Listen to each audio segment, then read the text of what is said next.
Hello বন্ধুরা, আমি আবার নতুন রেসিপি নিয়ে হাজির হলাম। এঁচোড় চিংড়ি।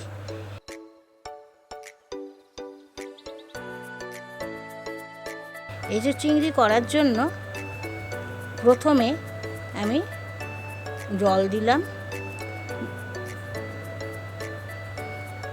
আলুটা আর এঁচোড়টা সেদ্ধ করে নিতে হবে। প্রথমে আমি আলুটা সেদ্ধ করার জন্য জলে একটু নুন দিলাম।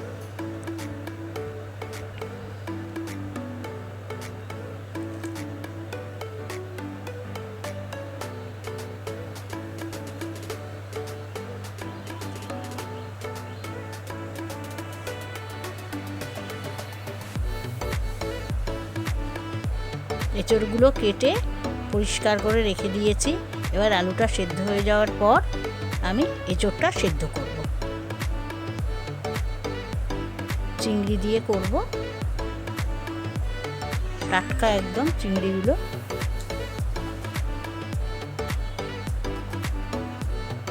আলু সেদ্ধ হয়ে গেছে, আলুটা তুলে নিলাম থালায়।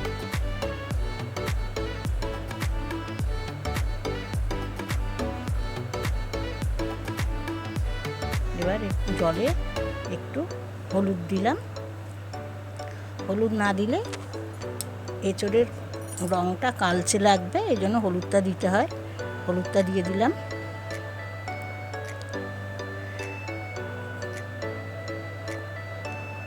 এঁচোড় সেদ্ধ হয়ে গেছে, দেখুন ভালোই সেদ্ধ হয়ে গেছে এঁচোড়। 80% সেদ্ধ হয়েছে, 20% রান্না হতে হতেই হয়ে যাবে।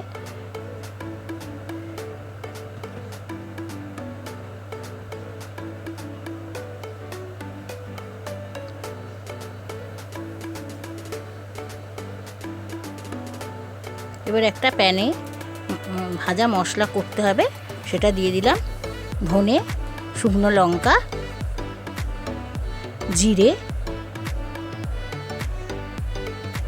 গোলমরিচ আর একটু লবণ।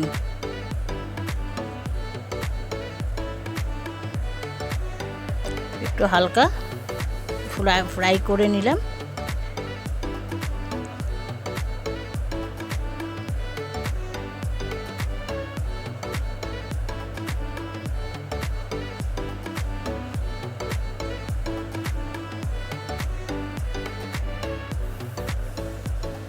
বেশি পুড়ে গেলে তেতো হয়ে যাবে তরকারিতে দিলে, এই জন্য একটু হালকা হালকা করে হালকা হাতে ভেজে নিচ্ছি।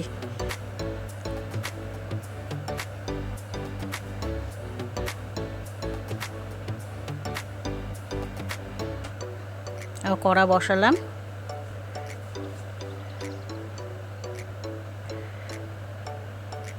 চিংড়িগুলো ভালো করে ধুয়ে পরিষ্কার করে নুন হলুদ মাখিয়ে রাখলাম। ভালো করে নুন হলুদটা মাখিয়ে রাখলাম। এবার কড়াতে সর্ষের তেল দিয়ে দিচ্ছি। একটু জিরে, সাদা জিরে, শুকনো লঙ্কা,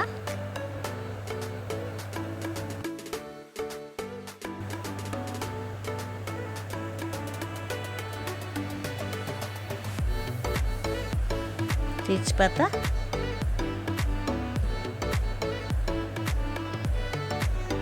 আর গোটা গরম মশলা দিয়ে এবার আলু আর এঁচোড় একটুখানি ফ্রাই করে নিতে হবে। আলুটা একটু বেশি সেদ্ধ হয়ে গেছে।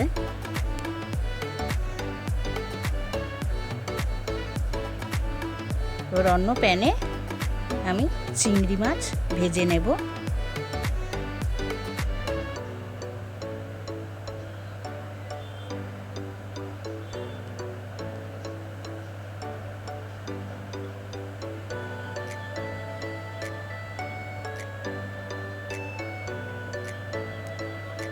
খুব হালকা করে মিডিয়াম ফ্লেমে ভাজতে হবে চিংড়ি মাছটা। বেশি পুড়ে গেলে হবে না, একটু লালচে করে ভাজতে হবে।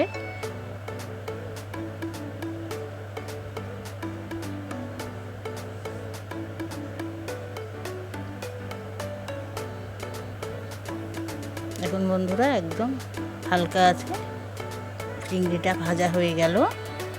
এবার সেই তেলে আমি পেঁয়াজ কুচি দেব।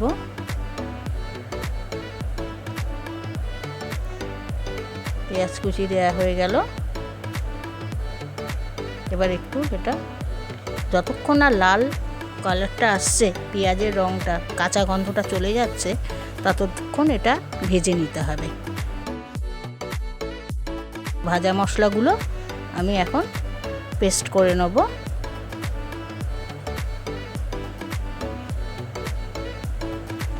এবার এখানে আমি ভাজা পেঁয়াজটা দিয়ে দিলাম। চিংড়ি মাছের তেলে ভেজেছি, এই জন্যই গন্ধটা খুব ভালো হবে, পেঁয়াজের গন্ধটা থাকবে না, যার জন্য চিংড়ি মাছের তেলে পেঁয়াজটা ভেজে নিয়েছি।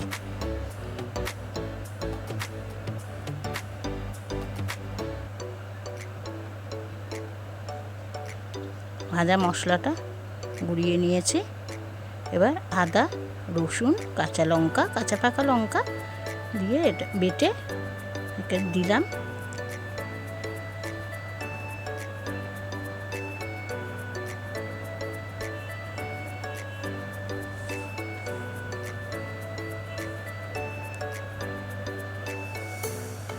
হলুদ দিলাম,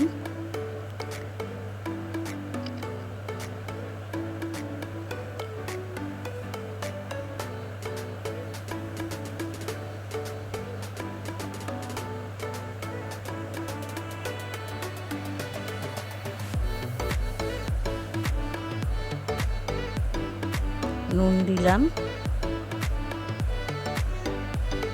অল্প নুন দিলাম, কারণ সেদ্ধতে নুন দেওয়া হয়েছিল দেখে অল্প নুন দিয়েছি।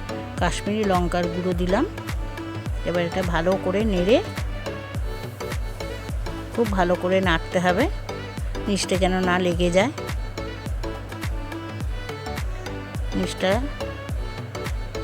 লেগে গেলে খুবই বাজে লাগবে খেতে, পুড়ে গেলে, যার জন্য এখানে হালকা একটুখানি জল দিতে হবে।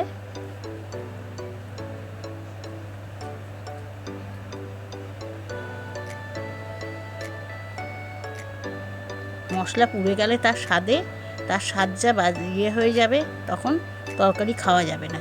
এই জন্য টমেটো পেস্ট দিয়ে দিলাম। এখন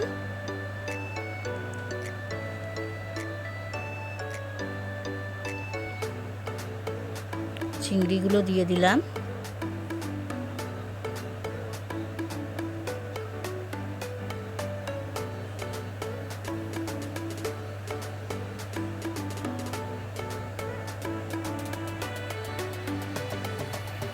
চিনি দিলাম। তরকারিতে একটু মিষ্টি না দিলে খেতে ভালো লাগে না।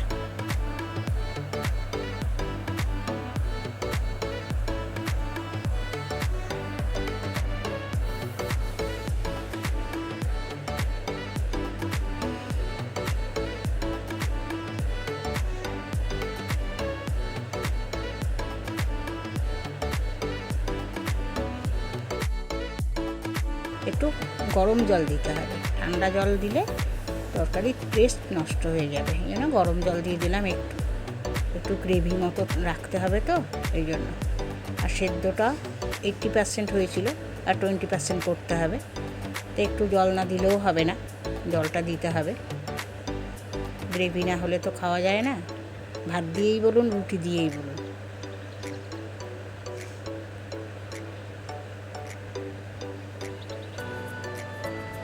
একটু ঘি দিয়ে দিলাম, দেশি ঘি।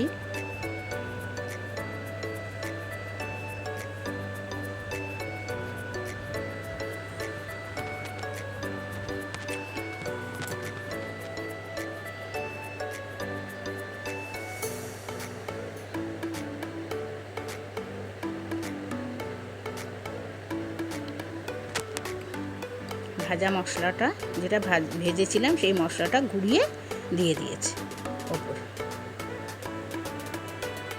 ভাজা মশলার টেস্ট বেশি ভালো লাগে, তরকারিতে ভাজা মশলা দিলে তার টেস্ট আরও 10 গুণ বেড়ে যায়, খুবই ভালো লাগে। আর এঁচোড়ের তরকারি ভাত দিয়েই হোক রুটি দিয়েই হোক দুটোতেই ভালো লাগে। রেসিপিটা যদি ভালো লাগে লাইক করবেন, চ্যানেলটিকে সাবস্ক্রাইব করবেন। পরের ভিডিওতে আবার দেখা হবে।